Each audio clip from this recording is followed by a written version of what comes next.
I understand there are historic grievances between the Palestinian people and Israel. I also understand that a lot of those historic grievances have festered more through propaganda than reality. The Jewish people have a historic claim to the land we call Israel that the Palestinian people never have had. Historic evidence, let's leave the Bible out of it. Historic evidence, archaeological evidence, anthropological evidence. All of it shows the Jewish people have lived in that land far longer than the Palestinian people. Not only have they lived in the land far longer, they have been united as a common people for far longer. The Palestinian people were disparate Arab tribes who were converted under pain of death to Islam by Muhammad, himself a conqueror. I mean, for all this talk about colonizers and the colonized, the Islamic armies of Muhammad were some of the great colonizers of the world. And the Jews have been historically persecuted. And it makes me really angry at the people who are both citing this. Because I can acknowledge the Israelis don't always have clean hands. But this wasn't a nation of Palestine before 1948. It was the British territory of Palestine. And it was called Palestine not because it was a nation. It's because the Roman Emperor Hadrian wanted to abolish the name Judea and get rid of the Jewish references, and so he called it Palestine, and that name stuck from when Hadrian drove the Jews out until the British ended their Palestinian territory and created the state of Israel in the 1940s. History's a little more complicated than a lot of Palestinian propagandists would have you believe, but even as you can acknowledge the Israelis have done things to the Palestinians that were bad, you cannot get over the fact that there was peace and a ceasefire until October 7th. And the amount of people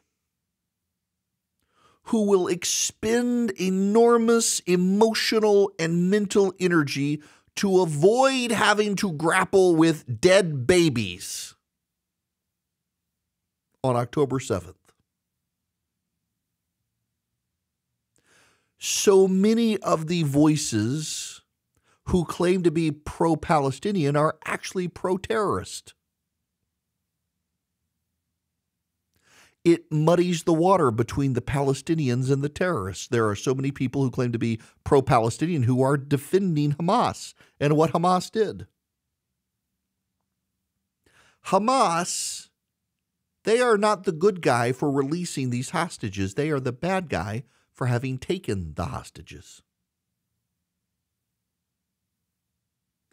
And if you really must go back and say, well, this is just a tit for tat and atrocities that go back to Israel pushing Palestinians out in 1948, actually, the Israelis were given land, the Palestinians given more land, and the Israelis were nearly slaughtered by Arab countries, and they fought and grabbed land, and they won it fair and square in a fight. And they offered the Palestinians their own land and their own country, and Yasser Arafat said no, he preferred the killing of Jews.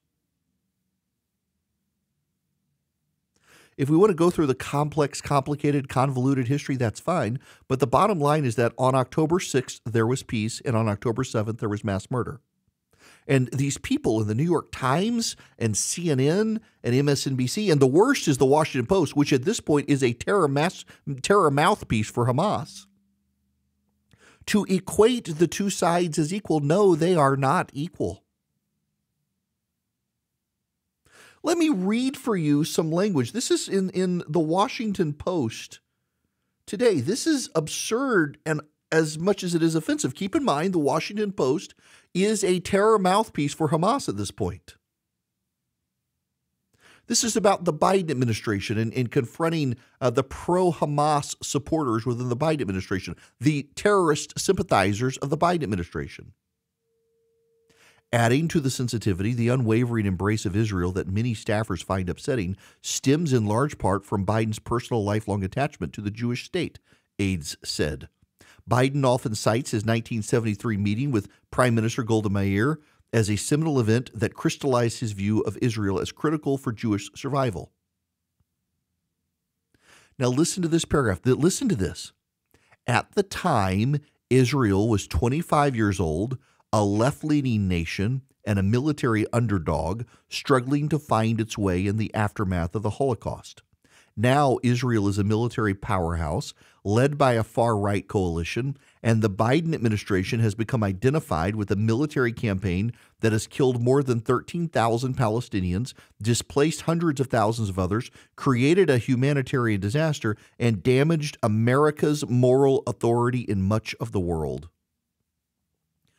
First of all, how do we know 13,000 Palestinians were killed? We don't.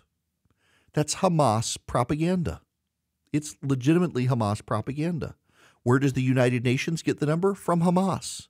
Hamas tells them whatever they want to tell them. It's amazing to me it took Israel days to figure out how many hostages had been taken and how many people had actually been killed, and yet Hamas throws out 13,000 as a number pulled from their rectum, and everybody quotes it as if it's gospel truth. And by the way, it is not this military campaign that's displaced these people and caused this humanitarian disaster. No, Hamas killing 1,400 Jews, beheading babies, throwing children in ovens to be baked alive, and taking over 100 hostages. That's what caused the whole situation.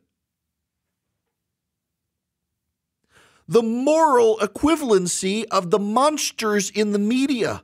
They should all be treated like Hamas. These apologists for Hamas. On Thanksgiving, the president of AIPAC, the American-Israeli Public Affairs Committee in Los Angeles, had people show up at his house and attacked his home in a protest. There's a professor at a college in Missouri who is defending this, saying there should be more like this, that people who defend Israel should not be able to sleep at night. Did the world not collectively agree after the Holocaust never again, and yet so casually can slip back into anti-Semitism? There's a real bottom line here that you've got to understand. There is no equivalence between Israel and Hamas. Israel is a nation that was at peace until Hamas chopped off the heads of over 30 babies and killed over 1,400 people, some of whom were at a music festival for peace. And you can defend the Palestinians all you want. But the Palestinians put Hamas in charge, and most of them have justified and defended what Hamas has done. There was peace, and then there was not peace. And there was not peace, not because of what Israel did, but because of what Hamas did. And if you can't acknowledge that, if you try to both sides this, if you try to say, well, Israel did X, Y, and Z, I do want you to understand that I view you as being on the side of evil. It's not nuance. It's not me saying this because I'm on talk radio and I'm trying to be provocative. You are on the side of evil if you try to draw moral equivalence between the two. You are on the side of evil, and I want you to know, and I'm happy to tell you to your face, if you need me to tell you to your face, you are on the side of evil if you're trying to justify some equivalence between Hamas and Israel, or trying to justify some understanding of what Hamas did. did. They chopped off the heads of children. They put a child in an oven. They tied a father and son together and burned them alive. They killed more than 1,400 people. They took more than 100 people hostage. And they are not the good guys for taking care of and returning the hostages. They are the monsters, all of whom should be dead. And you're on the side of evil if you try to morally equate both sides. And yes, I genuinely, truly believe you are on the side of evil if you're trying to morally equate both sides. And I want you to know, I'm not just saying that as some sort of shock jock on radio. No, you need to know you are on the side of evil.